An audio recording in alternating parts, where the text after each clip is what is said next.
Hey y'all, it's Paige. So I'm bringing you another recipe today as part of the Texas Trio collaboration that Peterson's Natural Farms is hosting. And if you didn't see my other video where I made a pecan encrusted pork tenderloin with a balsamic fig glaze, I'll tell you a little bit about the Texas Trio collaboration. So I was partnered with a local Texas pecan company and a local Texas winery to make a pecan inspired dish with this Peterson's Farms pork meat. So I received a lot of Peterson's Farms meats in the mail, and I pulled out some pork stew meat for today and some of this hickory smoked uncured bacon. It's kind of what they're famous for. It's Whole30 approved, and Peterson's Farms is run by our two friends, Cody Lane and Neil Dudley.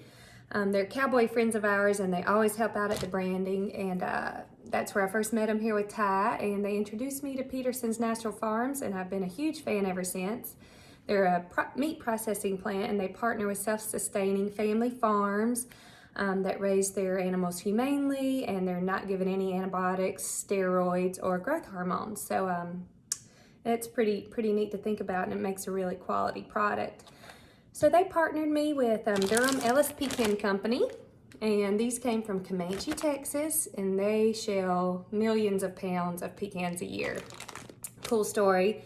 They started in 1928 when the owner decided he wanted to create work for people in hard times. So he put out long tables, people lined up, shelled pecans by hand, and then when the pecan meat was weighed, they earned their check or money.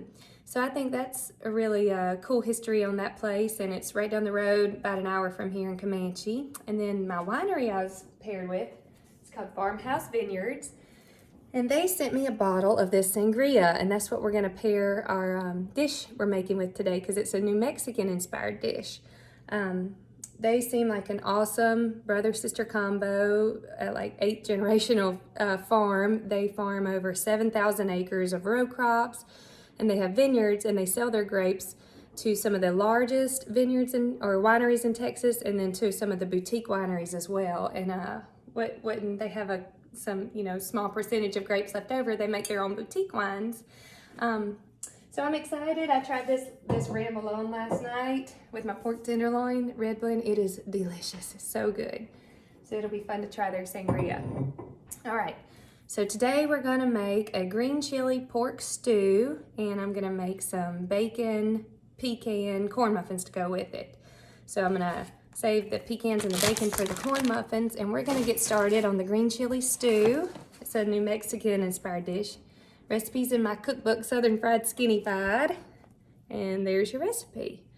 So Ty is from New Mexico, and he introduced me to Hatch green chilies and green and red chili, and I'm a huge fan now, so I can't wait to show you this. So first thing we're gonna do, let's see, I'm gonna get some oil heating up in this pot.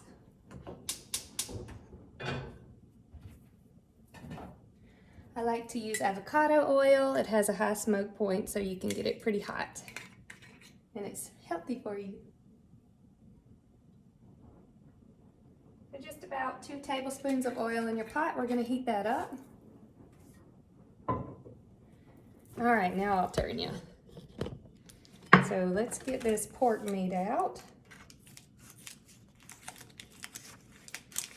So you can buy a pork roast and cut your own cubed pork pieces if you'd like, but this pork stew meat is very convenient if you're in a hurry. So I'm gonna drain just the juice out of there. Get this on my chopping board.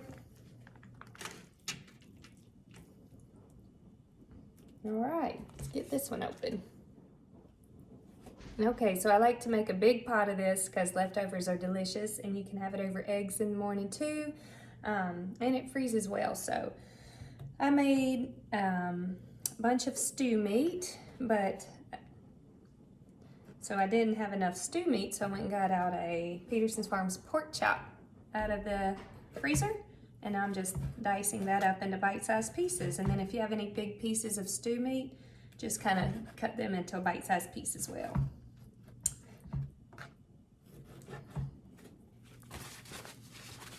All right, all of our stew meat is ready to go. And now we're going to coat it with some flour, and we're going to brown it in our pot. So you want to get about 1/4 of a cup of, you can use all-purpose or whole wheat flour or white whole wheat flour. So I'm using white whole wheat flour. Put that in there. Add about a teaspoon of salt to your bag. And then we'll add a teaspoon. All right, add a teaspoon of pepper. Then we're just gonna put your pork stew meat in here. Let's see, try not to make a mess. I love these little cutting boards. They're easy and easy cleaning. Okay. You're gonna seal your bag up, leave some air in it so it has room to be shook around, and just shake your pork like this.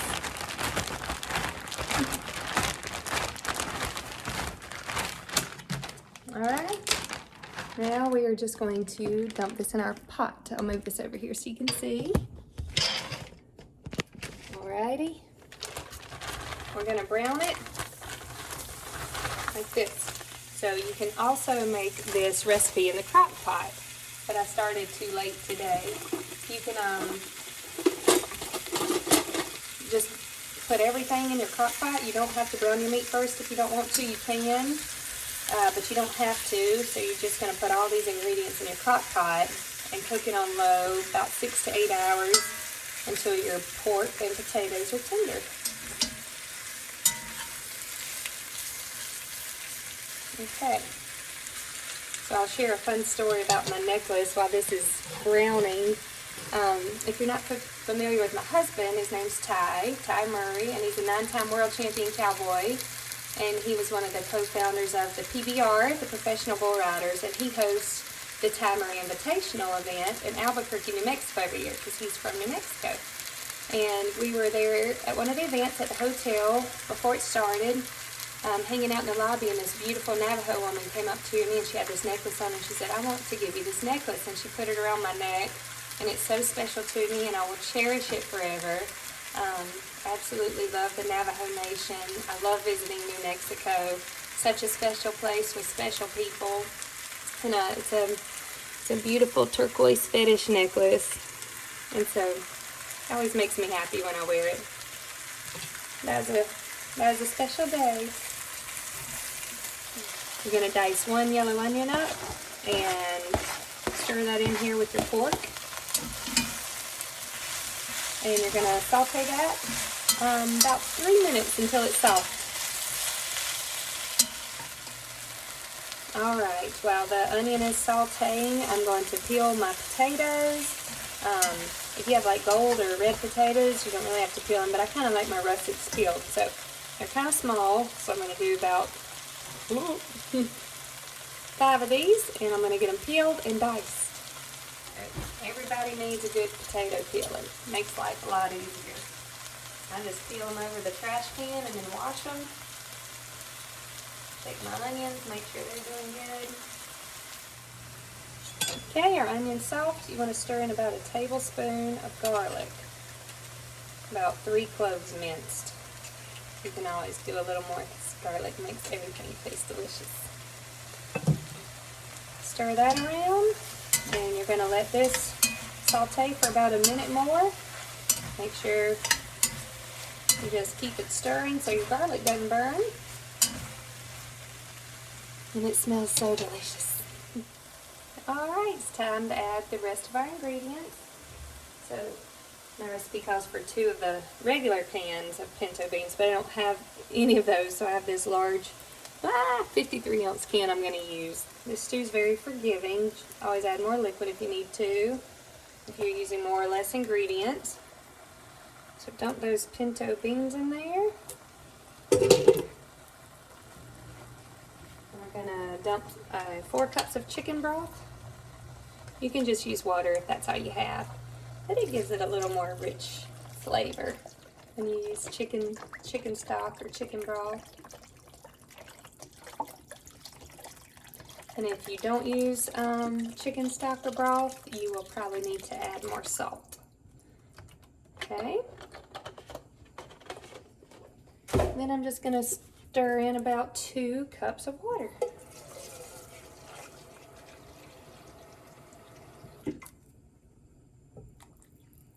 There we go. And you're going to bring this to a boil.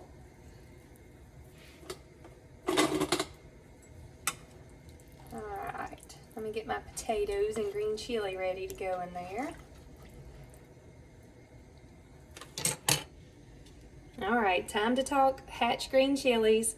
So several options for you. I love this, you can freeze it. Bueno premium chopped green chili. We get the hot because we like it spicy. But you can freeze these and get them when you're ready. I forgot to thaw them, so I'm just going to put it in there frozen, and it will thaw while it boils. I'm going to have to thaw it a little to get it out of here though. Yep, let's stick it in the microwave for a sec. Okay, if you can't find those at your local grocery store, most grocery stores all carry these Hatch diced green chilies. They don't all have hot. Where I'm from in South Carolina, you can just get mild or medium. So I would put about 4 of these in there. If you want just a little bit of heat, maybe you do 1 hot and 3 mild versions, or try medium. But these are even better than these in my opinion. They're the 505 Southwestern Hatch Valley chilies. It's just flame roasted green chili, and I put the whole jar in there. So you can use these too. Let me get this out of the microwave.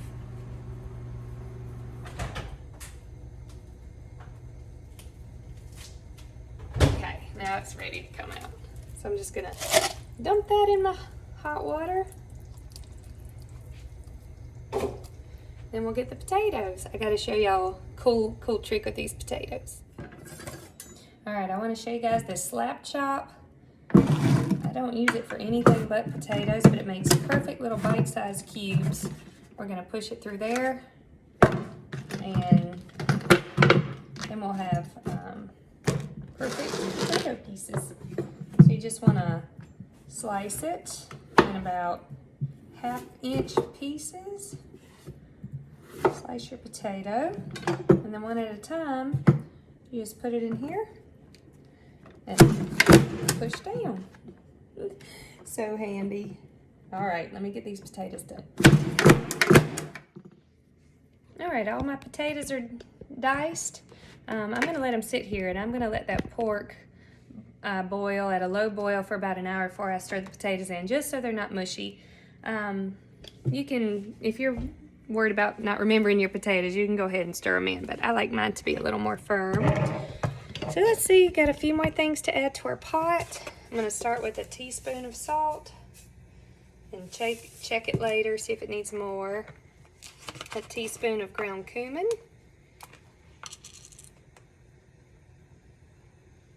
And then I'm gonna stir in a tablespoon of oregano.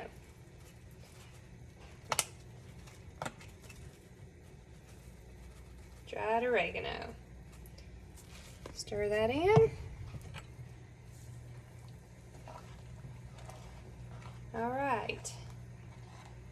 We'll bring this to a boil, then we'll cover it, reduce it to a low boil, and let it cook for about an hour. Stir in the potatoes, let it cook about 30 more minutes or until the pork is tender, and then it will be done. All right. Our stew is boiling, so I'm going to turn it down to a low simmer, and that should still boil since I have it covered. All right, y'all, it's been about 45 minutes, and this pork is already getting pretty tender. I'll show you how I check. So I just try to get a piece to the side and see if I can push my spoon through it, and it just cut it right in half. So I'm going to go ahead and add my potatoes.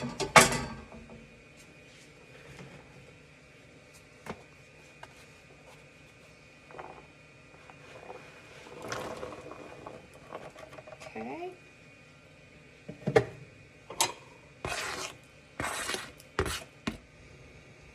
All right, it's boiling, so now we're going to cover it and turn it down to a low simmer for about 30 minutes. When your potatoes are tender, it's ready, but the longer it sits, the better it's going to be.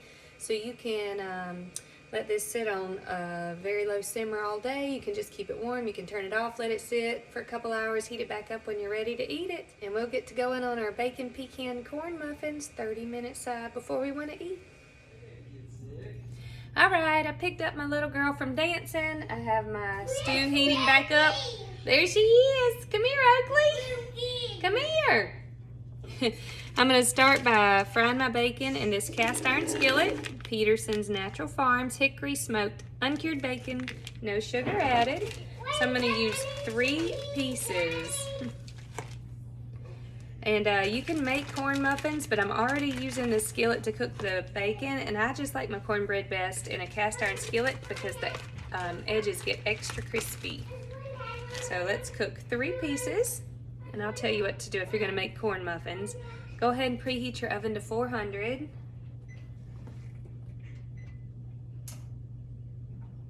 All right, and let's start getting our cornbread mix together.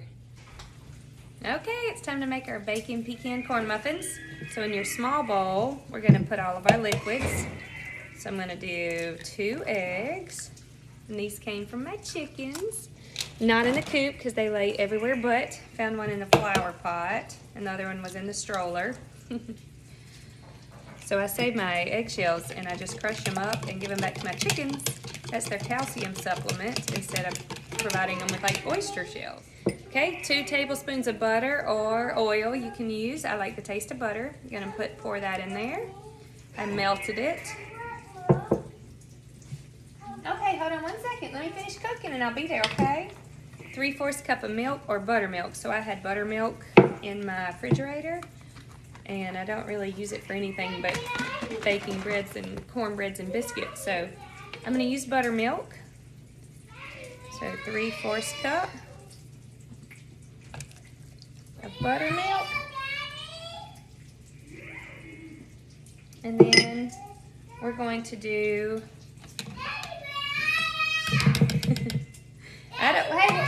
we'll find him. We'll find him.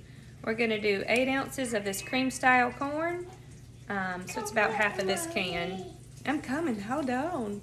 Okay, let me. You want to stir it? Come stir it for me. And this is Oakley. Can you stir that up? We're going to make cornbread. Thank you. You're a good helper. Okay, let me go see what you want to show me. Be right back. Okay, she just wanted to show me how she dumps salt everywhere on the table. Oh, toddlers. I'm going to flip my bacon. I like my bacon to be really crisp. Now we're going to mix our dry ingredients. So you can use white, yellow, or blue cornmeal. And we want 1½ cups of this. So I'm going to pour 1½ cups in my large bowl. Okay. 1/2 teaspoon of baking soda. Teaspoon of salt. And a teaspoon of sugar. Okay, we're going to whisk this up really good. Get it all incorporated, mixed together. Bacon's looking good. Let me get it out of the skillet, and you're going to save your bacon grease, okay? As soon as this bacon cools, we're going to crunch it up, chop it up, and add it to our mix. So I'll set that to the side. Okay, so mix this really good. I better stir it a little extra.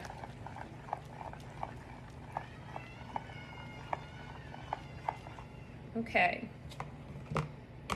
So I'm going to pour this into my dry mixture.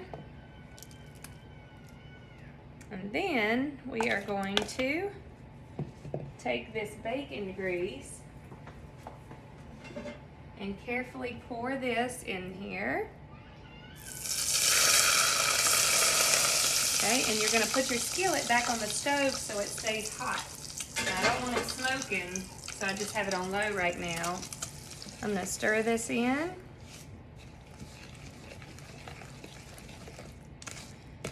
And it's okay to have lumps, it's just until it's incorporated. Now let me get our cheese. Okay, I have a cup of shredded Mexican cheese. I'm gonna put that in there. My bacon is cool, so I'm just gonna break it into pieces like this and add it to my batter. And Oakley's getting sprinkles. And Oakley's getting sprinkles. She's playing with her sprinkles. And you can also add a can of hatch green chilies to this right now. But I'm having green chili stew, so that'd be a lot of chili. But it'd be delicious in these muffins as well. So that's an option. Okay, now we're just gonna stir it. Don't over mix, just until it's incorporated. And you see Lukey is coming. And Oakley's crush, Lukey, is coming. He's on his way. He's like 30. Mom, Huh? You say Rocker Steiner. Rocker Steiner, that's her other crush. Cowboys. And Cody is her final crush. All right, if you're making corn muffins, go ahead and grease your muffin tin and scoop, put a scoop of batter in each muffin tin, fill it 2/3 the way full. I'm gonna show you what we're gonna do. Okay, let me bring it over here. So this will stay nice and hot. I'm gonna turn my skillet up just a little now. It's been on low. I'm gonna put it on medium. Okay. All right, so here's a cup of my Durham Ellis Pecan Company pecans while my skillet's heating back up. I'm gonna put them in there and I'm gonna mash them with a mallet. Show you guys, here we go. Let's start mashing your pecans. You can do this in a food processor as well. Cornbread into my hot skillet. You can hear it sizzle. That's what's gonna give it that beautiful crispy crust. So it's already cooking before I even put it in the oven. Spread that out. All right, and the final step, we are going to sprinkle these Durham Ellis pecans from Comanche, Texas, over the top. Oh gosh, y'all, this is gonna be so good with our green chili stew. I'm so excited. We're gonna pair it with our Farmhouse Vineyard Sangria. And they are located out in West Texas, just south of Lubbock in Brownfield.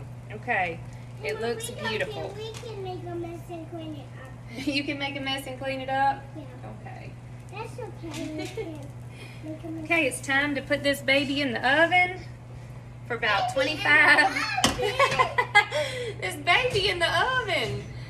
25 or 30 minutes. We're gonna check it at 25. And when it's golden brown, a toothpick comes out clean, it's ready to go. Whatever it takes to get your cooking done with the toddler. Are those good?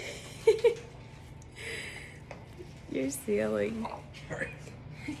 All right, the cornbread is ready. Oh, gotta make room for the baby to come through. Come on, Jack can open the oven. All right. Hey, Mom. Oh. This is my big baby. Yeah, it is. Look at that. Hi, Lukey Dookie. It's time to eat. Hey, Mom. Okay, Dad.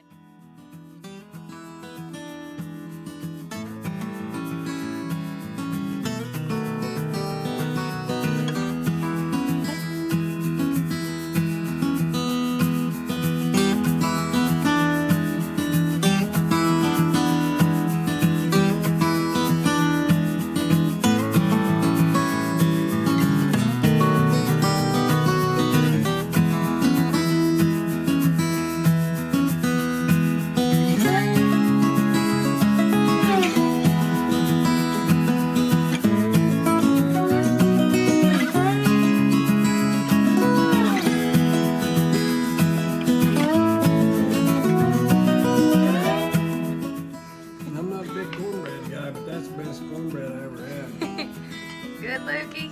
Oh, it's the best cornbread in the world. That's Oakley's crush. She wanted to tell you about. Who's your crush? Good girl. Luke. Good girl.